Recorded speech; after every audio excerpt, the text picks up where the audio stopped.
మిర్యాలగూడలో ట్రాఫిక్ నియంత్రణ చర్యలో భాగంగా ట్రాఫిక్ ఎస్ఐ బండి మోహన్ మాట్లాడుతూ లోకల్ ఆటోలకు పీసీ నంబరింగ్ వేయడం జరుగుతుంది.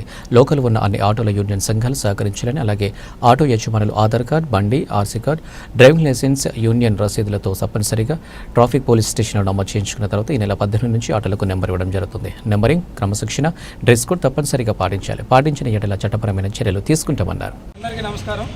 మిర్యాలగూడ పట్టణంలో ఆటో యూనియన్స్ ఎవరైతే ఉన్నారో వాళ్ళందరూ కూడా మనం రేపు 17వ తారీఖు కానీ 18వ తారీఖు నుంచి కూడా అందరికీ ఆటో నెంబర్స్, పీసీ నెంబర్ ఇవ్వడం జరుగుతుంది.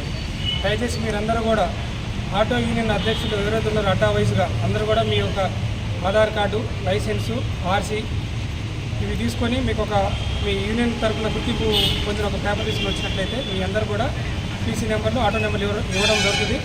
ఎవరైతే మనకి మిర్యాలగూడ లోకల్ నియోజకవర్గానికి సంబంధించిన ఆటోలకు మాత్రమే లోకల్లో మనకు పర్మిషన్ ఇవ్వడం జరుగుతూ ఉంటుంది.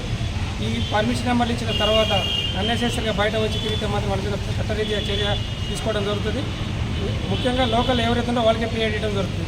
కాబట్టి దయచేసి అందరూ ఆటో యూనియన్ అడ్డా యూనియన్ అధ్యక్షులందరూ కూడా దయచేసి మీరందరూ కూడా మీకున్న సభ్యులకు తెలియపరిచి వాళ్ళందరూ కూడా ఎంత పాజిబిలిటీ ఉందో అంత పాజిబిలిటీ మీకు సంబంధించిన డాక్యుమెంట్స్ మాకు సబ్మిట్ చేయండి. మీకు ఒక 1 వీక్ 10 డేస్లో కూడా మీకు అందరూ కూడా నెంబర్లు ఇవ్వడం జరుగుతూ ఉంటుంది.